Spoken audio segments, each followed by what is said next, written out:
Annyeonghaseyo! Welcome to Afternoona Delight, where Leah, Megan, and Amy, romance novelists and your K-romance guides. So grab some dekboki and listen to your new favorite unnies. Hey, everybody. Hello. Hi there. Well, this episode is coming in hot from the country still known as the United States on November 6th, 2024. Yesterday, we had an election. And today, you know what? It is impossible not to talk about it, but we are going to frame it in a way that feels right for the show and for us. I like that. That was good wording. Yes. And I was going to say, I think Megan said it best this morning when she messaged us in Slack. And what did you say, Megan? I said, well, I guess we need K-dramas more than ever now.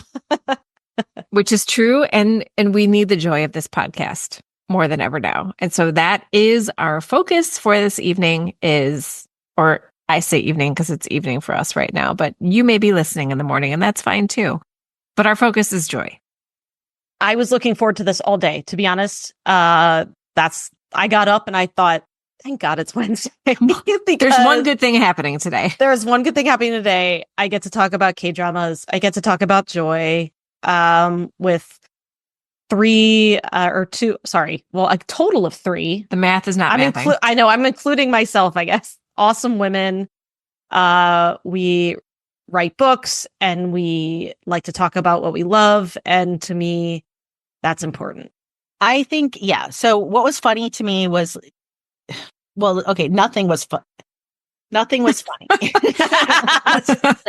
But I was thinking about the pod. And so there's I guess I have two things in my mind as we talk today on Uncensored. One is the awareness that about half of our pod listeners are not in the United States. Mm-hmm. Right. True. And so I think that there's, I do feel like a compulsion to speak to that population. I do feel a compulsion to speak to my other other listeners in the United States. And I was one of us was like, but we're not going to yell about the election all night. And I'm like, no, you're not tuning in to do another political podcast. No, I put those aside in 2016. I did yes. I'm done. We're not doing that. Right. But I do think that, today part of what I want to talk about is how I'm just trying to think of how to talk about it in a way that doesn't feel, I don't want anyone to walk away feeling super dark. And so I want to walk away feeling a little bit more there's something to take away. And I guess for me, here's the thing. I know how I want to frame it is we were talking about how did you feel after 2016? So today I had a student on campus when I got to work who I clearly knew wanted to talk and process with me. And I had just parked my car. I'd sent a message to my sister's partner who's trans and I'd cried for the first time because I'd been pretty disassociated about the results. So I'd sat in my car and I had cried. I'd gotten out pretty discombobulated and I was walking up to work and the student, and he's very young, came out and wanted to engage with me. And the question he had for me was how do you feel right now versus 2016? And then he had said, because I was only 11 in 2016. He was looking to contextualize it. And we talked about it, but as I kept thinking about that throughout the day, how do I feel versus then? And the things I feel I have now that I didn't have then, and I'm going to say that this is a win. This is a strength. If I'm looking at my toolkit, what I didn't have in 2016 that I have now is much more robust communities that are transcendent yes. of borders. Yes. And I think it's so the K-drama space, connecting with you, both of you every week, connecting with listeners. That's a huge thing. Having just K-dramas in general or the Asian dramas to watch and enjoy and have a place to recharge and kind of get my brain into a different space. Huge. Having my BTS fandom and friends from that fandom. So there's these and there's more than that too. I have other communities too, but I just realized I was what I didn't have then, I was much more isolated then. and being able to be networked more into a community. And that really just made me be like, oh my gosh, I am so grateful for having that, because there's a lot that feels daunting. There's a lot that feels dark. There's a lot that feels hard. And it's heartening to be like, and the way people cope and have coped throughout time, like the one thing that's been like a consistent thing that has helped people has been community and networks. Mm-hmm. It is wild to me to think that there was a time that we didn't have this because of how important it is to me. And something came up today that ended up getting sorted out, but I thought I was going to have to drive to pick my daughter up at college, and ended up, sorting that out with her dad. But my biggest fear if I went and got her today was, would I be back in time for this? Because I needed this today. And I'm glad that we have this outlet. I'm glad that we have all of you out there listening, not just, giving you passive entertainment, which I hope that we are giving you, but also that we interact with you on a daily basis on social media, in our Patreon. It is one of the things I am most grateful for, if we're going to get all giving thanks about it. And I'm glad that you all have each other. So we mentioned this, we were talking a little bit before, but I want to bring it up again. One of our Patreon listeners, her name's Heather. She's in the UK. We were doing our Patreon live at like Wednesday night in the US. So in the UK, it was like 2 a.m. And she signed on at like 2 a.m. her time in the UK. And she signed on just to tell us that she was supposed to go. It was a K-pop concert she was going to. It was the Rose. It was the Rose. That's it. Yes. And she was supposed to go with someone. They ended up not being able to go. And so she reached out to another podcast listener that she knows lives in the UK. And she's like, do you want to come with me? And I think it was Emma, and our listener, Emma. And Emma's like, sure. And they met up for the first time, and Heather said, I had such a good time. And I wouldn't have been able to make that connection if it wasn't for the pod and this community. And I cannot tell you how much that resonated with me, with us, and how grateful we were to hear that. So yes, we love this community. We're glad to have it. We're glad you have us, but we're glad you have the community yourselves, because it's bigger than us. Yeah. And I think that it is not frivolous, and it is not selfish to find joy elsewhere. Like, the one lesson I really learned, because that was another thing I talked to some of my coworkers who are everyone's younger than me at my job. I was talking to some other coworkers, and I was saying, like, in 2016, like, part of me was like, I have to just I have to watch, I have to consume, I have to watch this news cycle. And I was like so tapped in. And by 2018, like 2 years in, I was not healthy. Like, this was horrible for me to do. Right. And so this time I'm like, look, it doesn't mean that you're checked out. It doesn't mean that you're like, I fully trust that people here, like, who want to engage and find things to do, there's going to be endless opportunities to do that. But if you don't rest, you're going to end up crying in your garage like I did. Yeah. And if you don't do nothing but like doom scroll, that's not helping anyone. It's not helping your mental health. And I found myself doom scrolling today. And it was like putting me in the most horrible mood. And so I got off social media and I watched It's Okay, That's Love. And you know what? Even though It's Okay, That's Love is at a part that I'm sad, it was like the best kind of cathartic sad. Yes. That's, I think I needed today. I shed a few tears today, and I think it was the drama, but it was like also me processing how I was feeling through the drama. And I just feel like that's good, and it's healthy. And I'm glad I had that today, because I didn't have that in 2016. And I would have doom scrolled until I lost my mind. And so if you're not in the US and you want to know what it feels like for 4 women who are not happy with the election results, like, how does it feel? Not good. And I think like people who want to have answers, like, again, there's lots of pundits. There's going to be lots of like breakdowns to how we got here, what happened, et cetera, et cetera. And I also don't feel like that's a space that I want to take here because honestly, It's not going to change anything. it's not going to change anything. I am going to like reflect on it and think about it. Like it's part of my nature and I think it's healthy, but I don't feel Absolutely. But like not for here. Yeah. Yeah, not for here. And so again, I'm not trying to understate the gravity of it. I'm not trying to act like we're in a bubble. And like, I'm going to pull this up because I shared it on my Instagram, but somebody posted this and I'm not going to read the whole thing because it's really long, but I want to read a couple of excerpts on it because I feel as if there were some quotes in this person's like kind of like hot take that really resonated with me today. And so I'm just going to pull it up and just like name a couple because I think they are important. And so her name is Rebecca Solnit.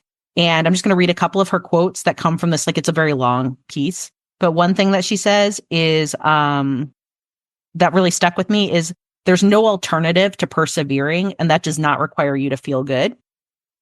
And so part of it is that like, because today I do feel like there's been some people who've been like, no, we're going to get into this. We're going to get into a fight. And there's some people who are like, I just need to break down and whatever. And I kind of feel like I kind of hit in the middle. Like my brain does tend to go into go mode. There are certain people that I'm like, I do not require you to do anything. Like if you are a Black woman in this country at this point, I feel as if like you have done enough truly. And I don't feel like that is my place at all to tell anyone, but I'm thinking about more for myself. Like where do I personally in my identity and my privileges show up?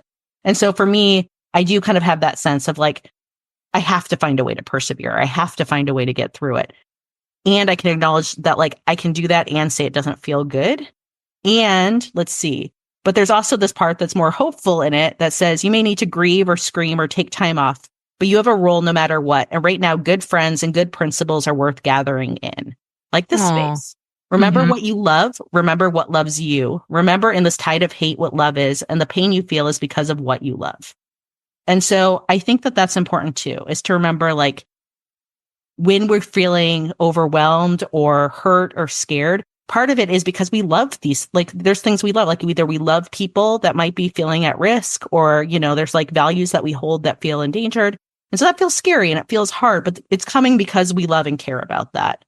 And I do think there's a power in remembering that too. Not just giving it up and being afraid. Yeah. Thank you for sharing. I like that a lot. And because we are in joy and it's important that joy and having that ability to have other things to like filling the bucket a little bit is going to let us keep going.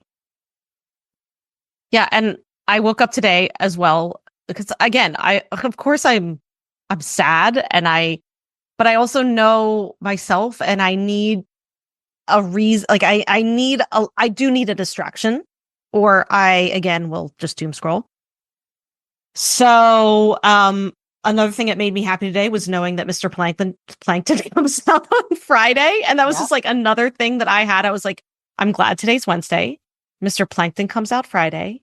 Did you see the reel that I shared with you today? Yeah, I cannot deal with him. I'm so excited about Mr. Plankton. He looks so freaking good. I can't. And I'm just like, I'm glad I have this. And, I'm also glad I have a virtuous business.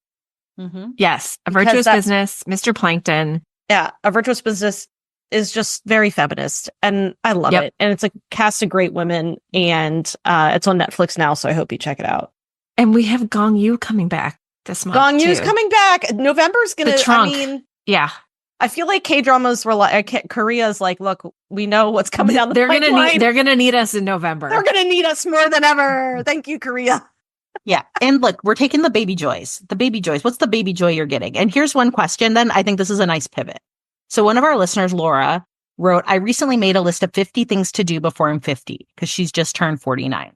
And one of those was to watch a K-drama with her sister live in person because they've watched a few online together. They live in different states, but she wanted to pick a drama to watch together in person and was like, what would be a good in-person drama was the one question. And then the follow-up question is, if you three were going to watch something in the same room, what would you pick? So question 1 and question 2. And I'd love to hear each of your answers. Okay. So looking at question 1, right? What's a good in-person drama? And I'm not just saying this because it's in my top 10. But I think that The King Eternal Monarch is a good one because there's so much what the fuck is happening in this that it's so fun to theorize with somebody. Like I'm one of those people that likes to talk things out when they're strange. And I mean, we've got parallel universes and doppelgangers. And when we were watching that, Leah, you and I were watching it around the same time. The best part about that was texting about it after watching an episode and trying to figure out what the hell was going on. I am not just Gen X, but part of the Lost generation. And I mean Lost by the TV show Lost. Mhm. And there was a huge contingency of us in my office at the time. That's when I was a high school English teacher who all watched Lost. And whatever day it was on live, I don't remember. Maybe it was Wednesday. And then you'd come into the office Thursday morning and all we were doing is unpacking the episode. And we would have like season finale parties. And we had a huge like series finale party. And so it was another one of those like head scratchers. It doesn't make sense. And it turned out in the end that it didn't make sense. The writers didn't really know what they were doing. That's my take on it. But anyway, I love watching stuff like that with other people where I can talk it out. My kids hate it. I love it. And then what would you want to watch with us? With you too. I like, so what's, because we talk about stuff anyway. I feel like with you, I want to just watch something that's like pure joy. And I feel like a pure joy thing to watch together would be Healer. Yeah. Aw. My God, that'd be so much fun. Yeah. We could just talk about we could sing along Hardcore. to Michael we Loves could to sing. Rock. We could sing. Oh my gosh, yes. Oh, God, that would be so. How about you, Megan? Do you have one? So, okay, I'm thinking a drama to watch together in person. So I like Amy's idea about how it's like fun to like theorize. And so I do think The Eternal Monarch is good. I'm going to give an alternative. I think if there's just something super, if you love romance and you just want to watch something fun and engaging and sexy, I would watch Love to Hate You. Oh yes, so good. It's not real long, so you could watch it in a short amount of time, and it's just so good. And I think you'd love watching it with your sister. So Love to Hate You would probably be one of my top picks. That's a great one. It is. It's just so fun. Leah, you still haven't watched that one, have you? I have not. I really think you would like it. I do.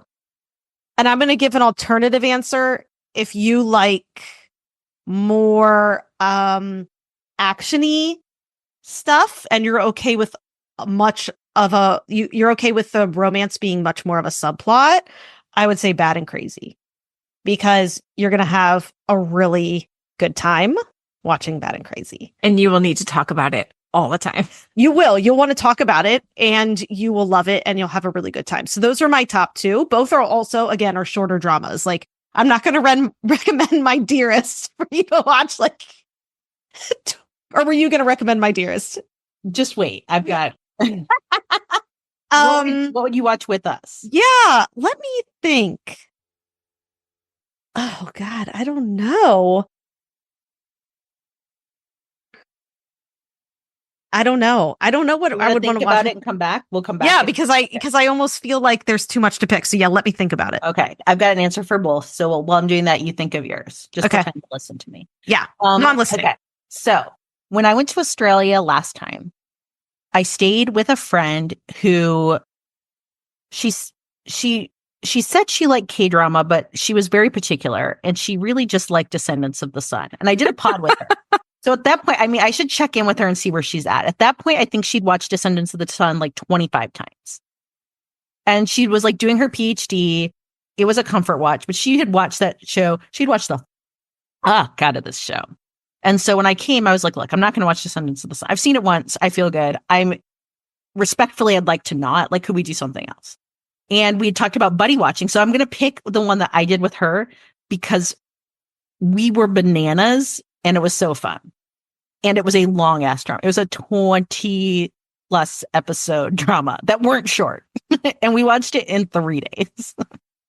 So we watched Moon Lovers. Which I was like, I knew it was Moon Lovers. Yeah. I didn't know you were going to say Moon Lovers. But it was so fun to watch. So I watched it once before, but it was so fun to watch with her because it is like such a melodrama. And there's like so much drama that happens. And it's emotional. And like people are dying or there's love or there's, oh my God, this. And then like the whole time, like Lee Joon-gi has this like Phantom of the Opera mask. And then there's all these hot men like in the hot springs. And it was just like, it was fun. And we stayed up like till like 2 or 3 in the morning every night watching it, just like on her couch.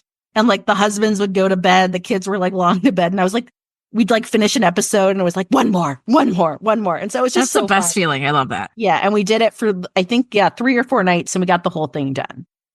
And so I definitely feel like it was just like a wild investment, but it was great.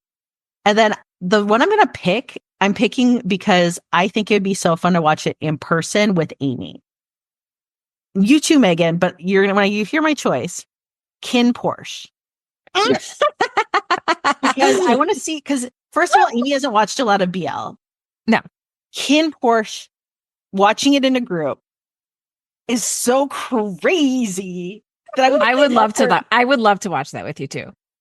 Absolutely. I feel like we could do a whole series of each episode watching it with Amy, like a YouTube series. Oh my God, can you imagine? With a scene where there's like the guy's head in the box or on the table or something. It's just a random head in a box.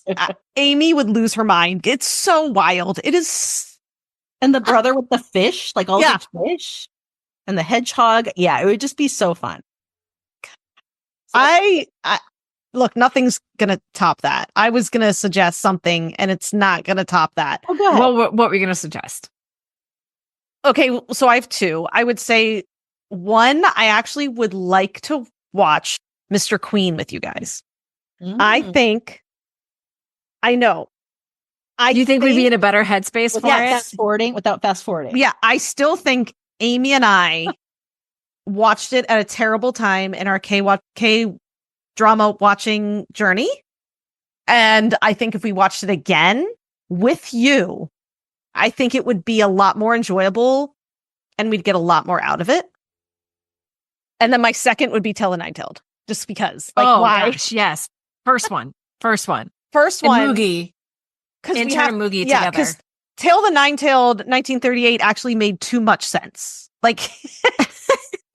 So what this has made me think is part of this idea of like joy mind. Well, one is I feel like maybe it's time to get off our metaphysical asses. I mean, we work very hard. I feel like we're some of the hardest working people I know. But maybe part of this, like, exercise and like, planning for futures of things, because I am going to plan for futures of things. I am. Is it could be fun to do. We've talked before about doing some kind of like group retreat, maybe having listeners involved, but it also made me think, I would like to see you two again in human form in the next year. And so planning something where like our plan is to like go somewhere that's like fun with like good food. And then we just like hole up and watch K-drama together. Whole bunch of K-dramas and create some content for you guys. Yeah, it sounds like the best. We could YouTube it live. It would be the absolute best time of my life, for real. I would blog it. I would buy a special blogging camera just for OnlyFans it and get people to send us like takeout. I was like, I'll show you my knee, but send me some like Korean fried chicken. I'll let you brush my skirt with the tips of your fingers. Oh my God. Yes. I feel like we could OnlyFans this, right? Like, look at my cracked heels. My Birkenstocks feet. All right, I've got one for the Patreon. We're gonna pivot away from Leah's feet. Yeah, Amy right away is like, I'm editing this off because it's gonna get to somebody sucking somebody's feet for OnlyFans, and then I do want to say to Lauren though, thank you. I really like that question, and please let us know what you end up watching with your sister. Yes, absolutely. I do want to give just one more shout out. If you do want a longer drama, if you and your sister have time, that you should do Alchemy of Souls. Oh, don't even get me started. That would be incredible. But that's a long. It's 30 episodes. Yeah. It's worth it. Worth it. Yeah. Okay. So this is from Shannon. Ji Chang-wook and Lee Min-ho are cast in the same drama. who is the male lead who gets the girl and who is the second male lead who winds up alone? I have a definite answer for that. Okay, I want to know. Yeah, I have a definite answer too. Obviously, I do too. Lee Min-ho winds up alone Oh, because in Heirs, he gets the girl. And so I'm ready for him to have to second male lead it because I watched Heirs and by the end, I had like a toxic thing for, the second male lead. yeah. So, Choi Young-do. Absolutely. so Yeah. I'm like, It was all Kim Woo-bin for us in Heirs. I absolutely agree. this time I'm like, Lee Min-ho, you're sitting this one out. See, for me, I feel very long overdue for Lee Min-ho back in a romance. Like I'm watching him in Pachinko and he's fantastic in Pachinko, but like I'm not supposed to love him in Pachinko. No. His performance is outstanding, but I want just like I need Gong Yoo in a romance again. I need Lee Min-ho in a romance again. I love Ji Chang-wook, but I've seen him more recently in a romance than I have Lee Min-ho. Okay, so I think my answer is going to surprise you, and I didn't tell you this because we kind of mentioned We were joking around that we were going to. We were joking around. Yeah. I actually absolutely will give Lee Min-ho the lead, and this is the thing. So you can write an SOS for. Yes. No, you understand. Like brooding second male lead Ji Chang-wook, like that's what I want. So That I feel bad that it's not about Lee Min-ho. It's about Ji Chang-wook because oh my God, like the second male lead who doesn't get the girl, he would play that just so great. So He great. really would. And so that is what I would pick. That was actually a really easy, because as soon as she said it, I thought, oh, I want Ji Chang-wook because that second male lead that doesn't get the girl. Absolutely, that's what I want. Okay, I'm hard opposite. Hard opposite. No, that's good. I like Sound it. of Magic, even after Sound of Magic, when he deserved to never get the cookie ever again. I'm still. He's in a drama coming up called Gangnam B-Side, which looks like a kind of crime drama, although it does. I'm very curious. I think he plays kind of like a villain, like mafia type gangster. But he gets reunited with Bibi, who was with him in The Worst of Evil. And the best part of Worst of Evil was those two. Their chemistry is off the charts, like crazy. So I actually will watch that just because I loved her and I loved him. And so I want to see them together again. Okay, so Angela asked, you guys have kind of sort of talked about this before, but who are your dream teams? That is, who would you love to see paired up in an upcoming show of any genre? Ooh. So I actually just thought of one today, if it's okay. I'll go first while you guys are thinking. I was watching so Mr. Plankton's coming out. So like Udo Wan is like on my, like, he is living in my frontal lobe, like just right there, like ready to pop out. I think about him all the time. And I was watching an interview with Wee Ha-jun because Squid Game 2 is coming out end of December. And so he's like back in the kind of like promo cycle. And he was talking a little bit about his role in the first season of Squid Game. And all I could think to myself when I was watching this interview was, oh my God, he and Udo Wan as brothers. They would be amazing because they're both just, I don't know. It might be like looking into the sun. It might be like That would be a lot if they both smiled at the same time. Yes, that's what I'm saying. Yeah. They both have this like really big toothy smile. Oh my God, I think they would play great brothers. And we know from their catalog that Wee Ha-jun is amazing at bromance because in Bad and Crazy, he was perfect. And we know that Udo Wan is great at bromance. From Bloodhounds, it was like just amazing. And so I just think those two together as brothers would be so cool. But I want it like a Bad and Crazy Bloodhounds type like mashup. I want like action. I want them like fighting for their Oma who's going to lose her restaurant if she doesn't pay her debt. Like that's what I want. That's what I want. That's really good. I mean, Wee Ha-jun in anything with that smile, like I just can't. I know. So I just had one. I had an idea pop up just now, so I'm excited for it. So, I mean, you heard Megan and I go on and on and on and on about Lee Sung-yi having a lead role in a romance that lasts a full, 12 to 16 episodes. Please, yes, not 2 episodes. Right. So talking about like people who are so good but never seem to get cast as leads, how about Lee Sung-yi and Park Jin-joo as romantic leads? Oh my God, they would be so freaking cute In a rom-com together. In a rom-com. Oh my God, Park Jin-joo is so cute. Yeah. So that's my fan casting for the next full 16 episode rom-com. I'm on board. Park Jin-joo and Lee Sung-yi. They would be so good at a rom-com. Oh, I love her. Where's she been? I feel like I haven't seen her in anything recently. I don't know. Can Google her, but I don't know. I miss her. Yeah. So I would like to do a love triangle if I could. Of course. Of course. I wouldn't expect I love love triangles. less. Okay. So, and then help me decide who gets the girl because I think it's a hard one. Okay. Ooh. Okay. So we have, oh, shoot, my phone buzzed. Sorry, I'll turn that off. It's okay. Yu Sung-ho, because after watching some I'm Not a Robot, I've been like really missing Yu Sung-ho being like, Choi Woo-shik. Oh no. There's a mashup between them, like the fluffy haired kind of hipster guy vibes. Oh no. And then my female in the middle is Kim Da-mi from Itaewon Class and Summer. Stop. Oh no. Oh, but she's already been with Choi Woo-shik, so I'm, you know what I mean, because of Our Beloved Summer. This is not hard for me. So, I get it should be hard, but I think we all know I'm going to choose Yu Sung-ho to get the girl. I am nothing against Choi Woo-shik.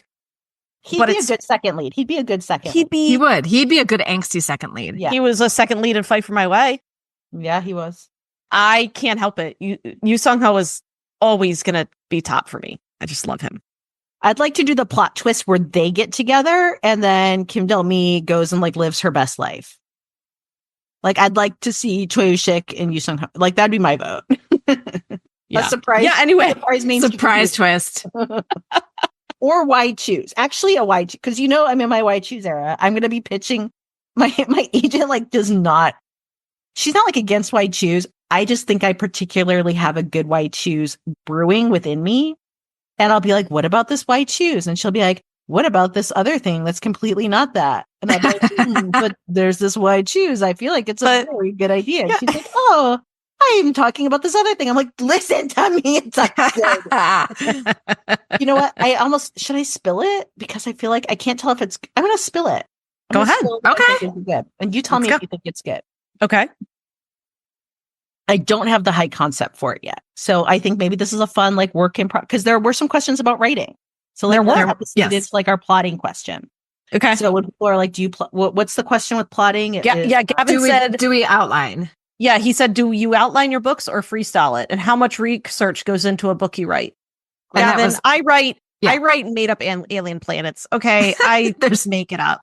I make it up. Okay, Gavin. So I used to just like freewheel it and raw dog my books. I was telling this to Nick, like a couple days ago, because Puck and Prejudice is the first book I did like a real outline on, to my great benefit, in my opinion.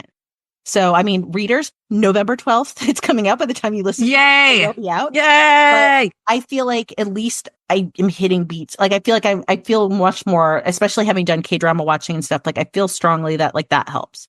Yes. But where I always start with is like a nugget of like a core thing that like kind of excites me in it. And so like with Puck and Prejudice, because people were like, I bet she just came up with the title and then figured out a book to make it mash. I'm like 1,000%. 2,000%. I came up with a title and absolutely figured out a plot to make it. You did. I remember. And then with the next book coming out, the Emma Fair Saint, like same thing. I came up with a book, a title first, and then I figured out. So I do have a title for this one. I won't share the title yet, but you are the title whisperer. Like you are. You've so always good been at it. Very good at titles. Sometimes, yeah. Thank you. So, but I'll get like a nugget of an idea and then figure it out. So I want to say that I still stand by this. If I've already shared, I feel like I've talked about this with you guys, but maybe not. So I really would like to do a third hockey Jane Austen book. If they take it. So you know what? My manifesting was not great for the election, but I'm going to get back in that manifesting horse and just keep manifesting. And so, okay, I've been thinking of doing one called Sense and Slapshots because that just makes sense. Oh, It stop. does. I love it. Absolutely. Oh, stop it. It's And I was amazing. trying to think of because Sense and Sensibility actually is kind of a complicated one, right? Because It is. a lot going on that's not that high concept. And it's kind of a little bit it's fun to watch, but it's a little boring, And so I was like, well, what do I really like in Sense and Sensibility? What is it that gets to me? And no offense to Eleanor and no offense to the minister who held his candle for her.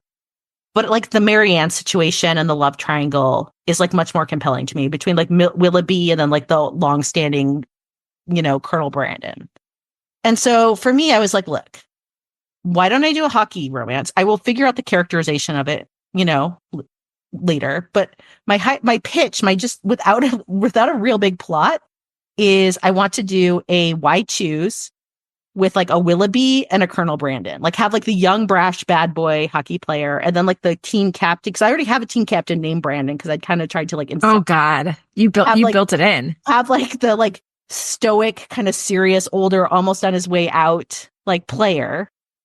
And then either we have a woman inherit the team or it's going to be the coach's daughter or something one of those kind of archetypal things. They just all get together.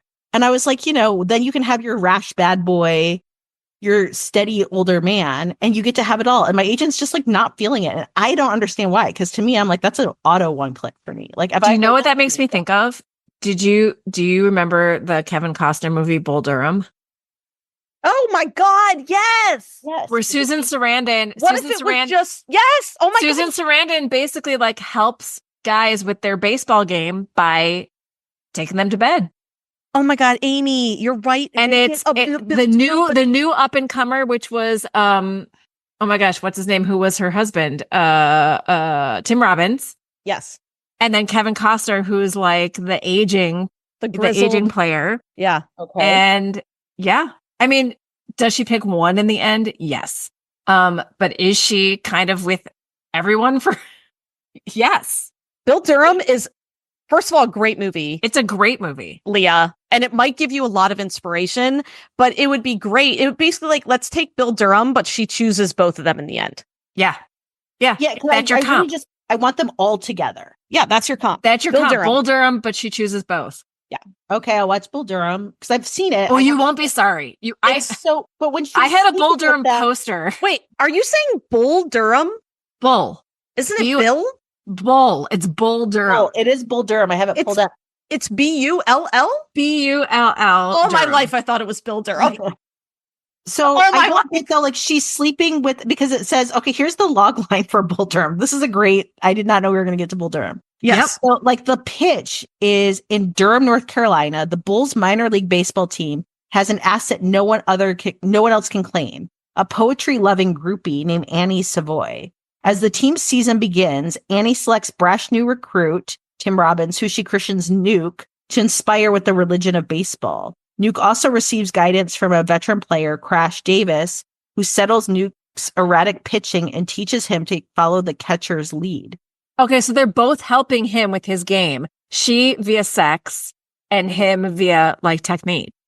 So then she's sleeping with Tim Robbins, but she's sleeping with Tim Robbins' character, but she falls in love with Kevin Costner's character.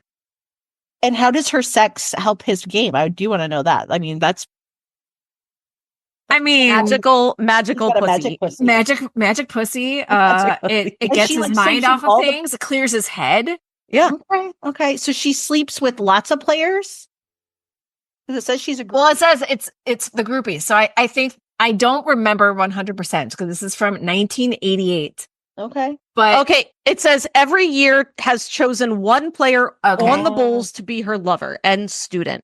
So she flirts with both Crash and okay, that's what we're doing. I am pitching it as Bull Durham. Why choose? Bull Durham, why choose? Yep. You heard it here. If you steal it, we have the receipts. Don't steal it. Be cool. And just please, talk about Kevin Costner groupie. That was totally me in the early 90s. I had a Bull Durham poster so in my college bedroom Tim Robbins? You would have gone Kevin Costner over Tim Oh, Robbins. yeah. Oh, yes. In Oh, God. 1988? Hell And yeah. Yes. He looks So there's there's a a quote. Bull There's a Durham. quote from the movie. I'm trying to find it here. Okay, because I'm just gonna say some of it. It's big and long, and that's what the whole poster is. It's just like a close up of Kevin Costner's face and this long quote. I'm not gonna read the whole thing, but here's the last bit of it. I believe in the sweet spot, softcore pornography, opening your presents Christmas morning rather than Christmas Eve. And I believe in long, slow, deep, soft, wet kisses that last for 3 days. Okay. And he says that in his Kevin Costner, like raspy twang, like, Oh, it's so good. fuck me. I mean, I'm looking up the pictures too, and look, I mean, 1988 Kevin Costner versus 1988 Tim Robbins. No contest. No No. contest. All right. Well, that was it. Thank you for helping High Concept my book. And Yep. everyone, thank you for being a part of that. This is how books get made. Yeah. And how about you all? Are you plotters? Yes. Oh my God, yes. So I didn't know how to plot when I first started writing. And my first couple of books were not plotted because I didn't know of such a thing. And then I found out about Save the Cat. And I save the cat every single book now. Yeah, I'm better. I used to wing it a lot more. Now I do more of the beats. I make sure I'm hitting the beats. I will say still writing a synopsis is torture to me. So a synopsis would be something that you present to your agent or editor. And it's just I don't like doing it. yeah, I it's don't like- like having to do it, but I do it's it. awful because it's like writing your book, but it's so dry. You don't want it to be dry, but it's really hard not to make it dry because you're writing Right. an entire book in 3 pages, essentially. Because if you try and add voice to it, it's just going to turn into like 10,000 words. Oh, then it's And, slop, and no one wants that. Anyway, it's a mess. It's very hard. So I really dislike writing a synopsis. Although the last one I gave my agent, she actually liked. It's just that it's really hard. But yeah, so I do much better now. Plotting out my books. I would say K-dramas have really, really helped me as well. Like truly, learning the plot of K-dramas in addition to just like reading my own romance books has really helped me a lot. I mean, we're all still learning, you know. Yeah, Absolutely. just because I think I plot better doesn't mean I think I plot great. I just feel like I understand what I'm doing now. Like when I think back to like my Upside Down series, like there's a lot I like there. I mean, there was like just like raw like passion of what I was trying to do, but I also get where like I was like I don't fully know. I think sometimes I still fall into the trap of hitting the beats, but I'm not giving a reason for the beats, if that makes sense. So Mhm. I'm still not incorporating goal, motivation, and conflict well. And really marrying like the inner conflict to the outer conflict. That's very, very hard to do. I don't It is. care what The anyone GMC says. The GMC has always been my hardest. Yeah, thing to and achieve. so that's why sometimes when we get K-dramas that just do it so perfectly, it makes me rage and it makes me so envious because it's very hard to do. And it's nice to watch it visually presented because it's like I do like it in books too, but it's nice to see it in a different medium. Sometimes it like makes your brain kind of think about it differently. And so for me, like watching that like helps. Okay, here's a good one from Stuart. Fisheye kisses. Love them or hate them, they're just something that's always going to pop up in K-dramas. I have some thoughts. It's obviously just been an on-screen method of emphasizing the surprise of the person being kissed. They're shocked and taken aback, but I've always thought of them not something that's happening in real time, but more of a frozen moment in time. The kiss and stare drawn out longer than the actual action itself. If it was in a book, it would be a paragraph full of their thoughts and feelings, but instead of that, we get this open-eyed stare. Any thoughts? Have any of you actually put this into one of your books?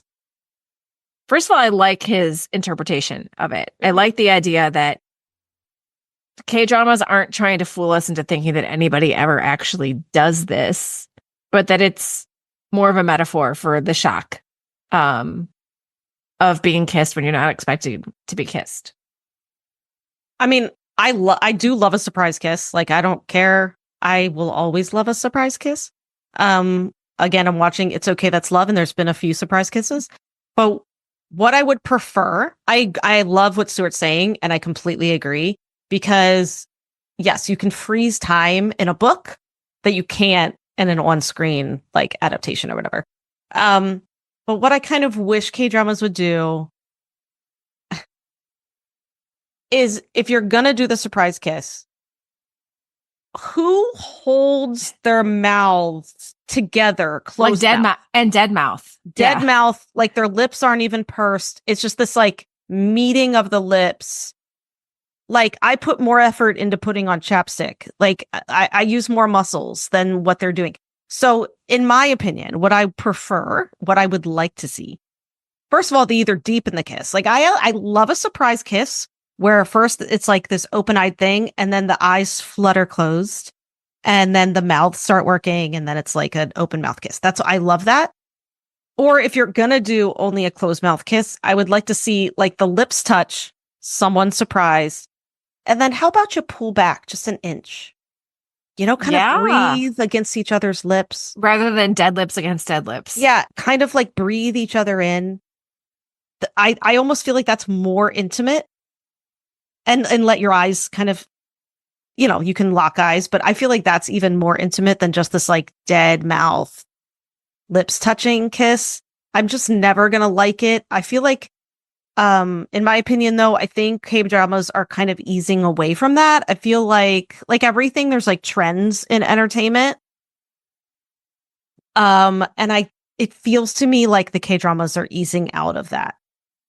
I would like to say that I have never put a fisheye kiss in a book. So I just did. Did you?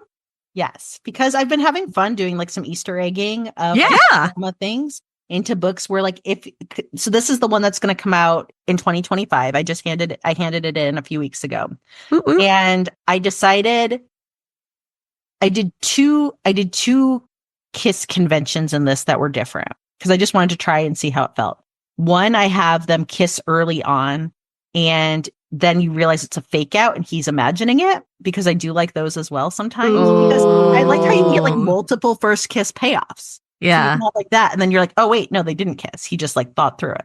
Right. But then their first actual kiss is an accidental fish-eyed kiss. And I went full in. I just did the whole thing. Because he's like, would you write a paragraph of that? Yes, I did. Yes, I did. Yeah, of course. And so I have, he is cooking for the heroine in the kitchen of his like mansion house because he's like a hockey player, and he's like advancing to like give her a taste of something and catches his foot on the rug and does like a fall forward at her, but like has to break so he breaks it by nice. each hand on either side of her against like the kitchen island, and does like the like they kind of like smack, they do like the dead smack lips, eyes wide open staring at each other. And then I do like the monologue of like whoever's POV I'm in, blah, blah, blah, blah, blah.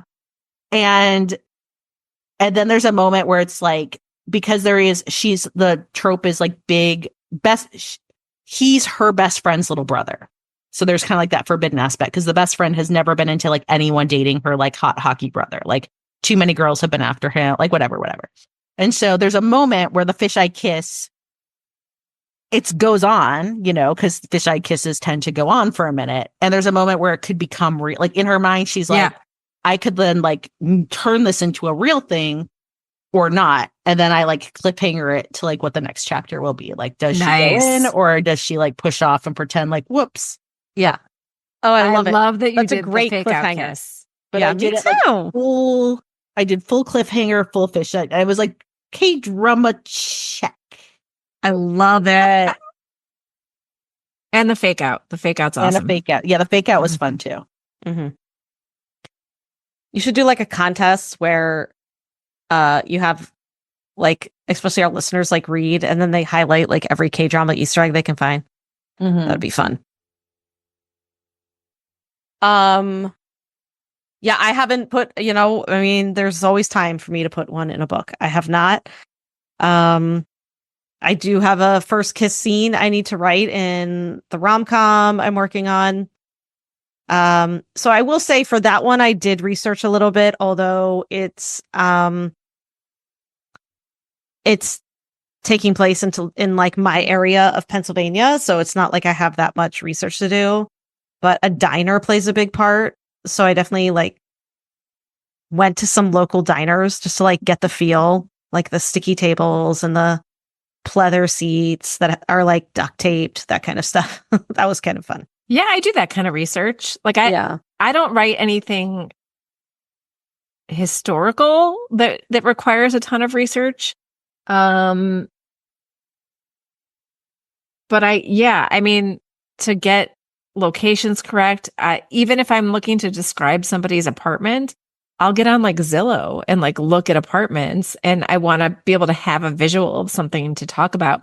Clothes too. If like somebody's wearing like if a heroine's wearing like a dress for a special occasion or something like that, I want to look at something to describe it. So I will find something that I think that they will wear, and then that becomes my sort of research for that scene. Yeah. Yeah. I mean, if I'm writing about something like a type of place that I can go to, I'll go there. Just because you forget until you're there, like you forget the sounds, you forget the smells, you forget what it feels like. And until you're like, you put yourself in that environment again, it's easy to remember, but that's what we do as writers, I guess, you know? Nicole said, I'm sure we've covered this before, but do you have a comfort rewatch? And what makes a show a comfort watch for you? Does it depend on the weather, your mood, etc.?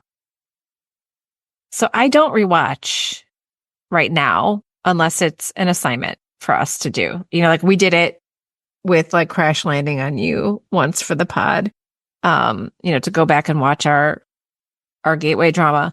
But I will say that watching the first episode of I'm Not a Robot for the episode that we recorded last week definitely made me want to rewatch that drama. Like dramas that, and like, you know, Goblin will always be my favorite, and I will rewatch certain parts of it sometimes.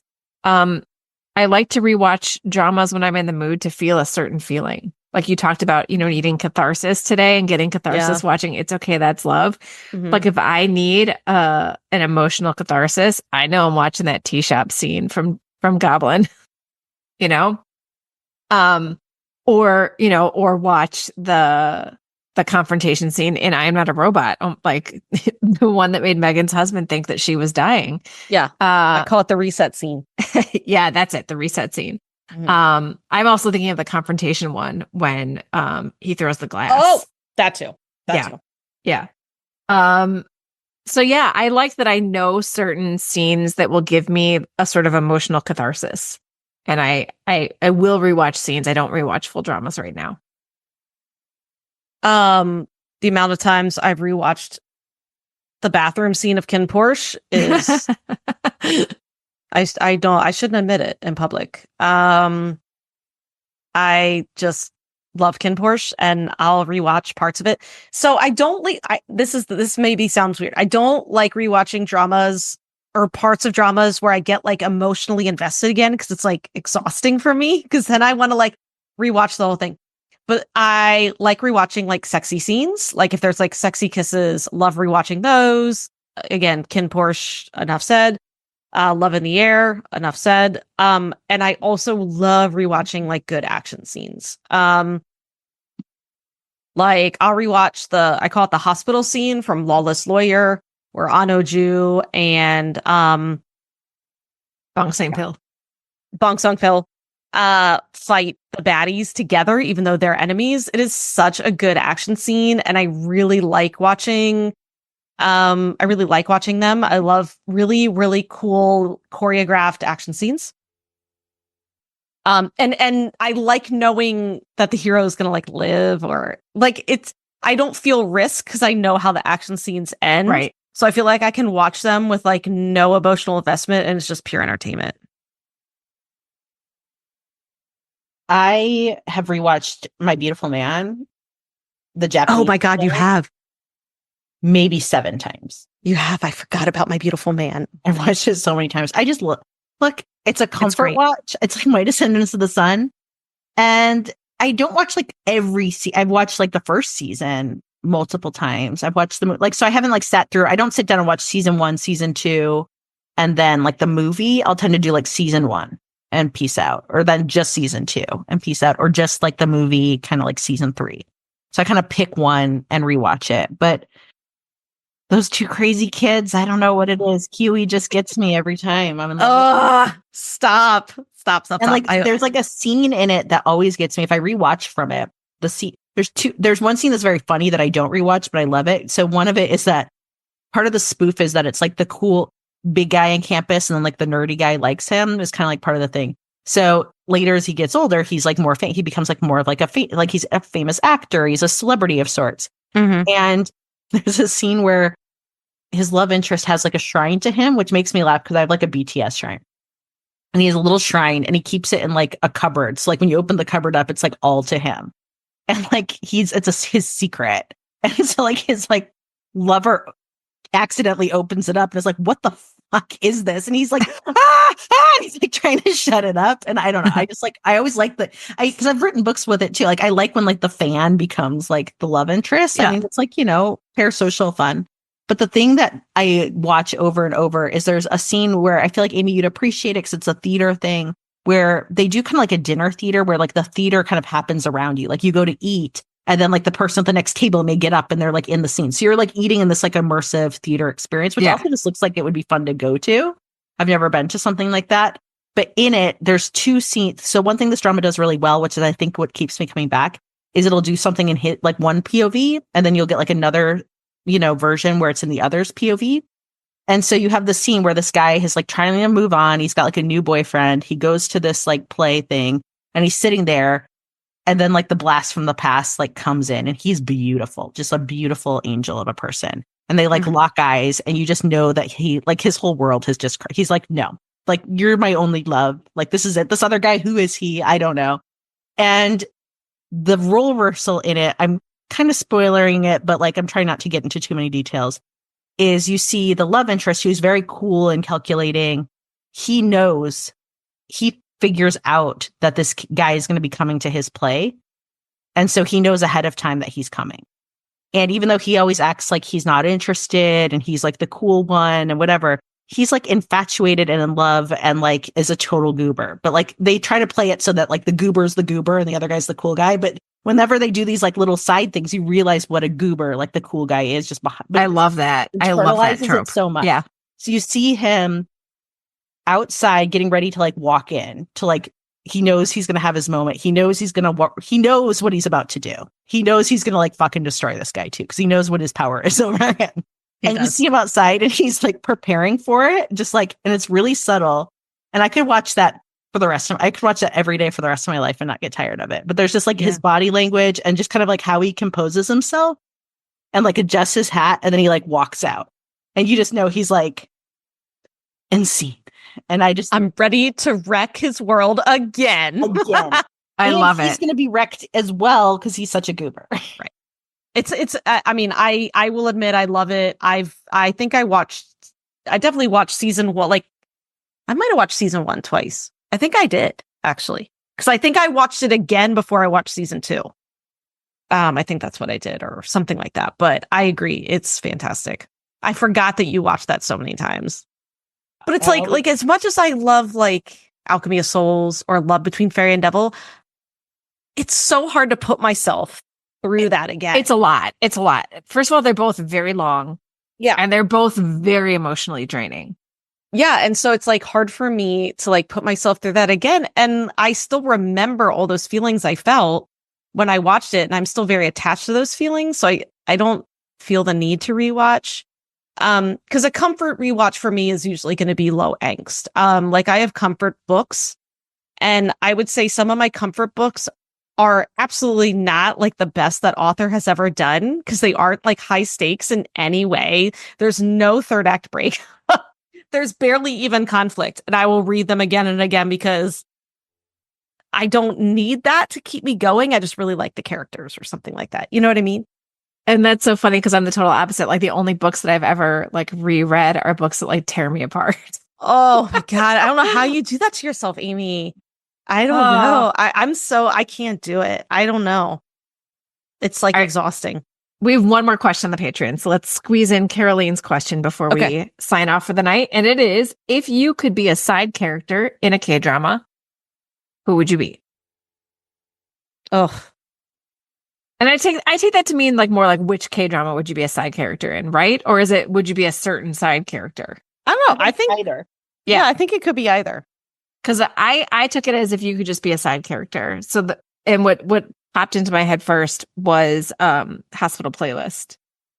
And I don't want to be involved in any surgeries at all. I don't want to talk about livers or anything, but I do want to eat with them. I want to be in whoever's like office or break room whenever they order in food and just eat with them and chill with them and maybe even like sing a little Bon Jovi with them.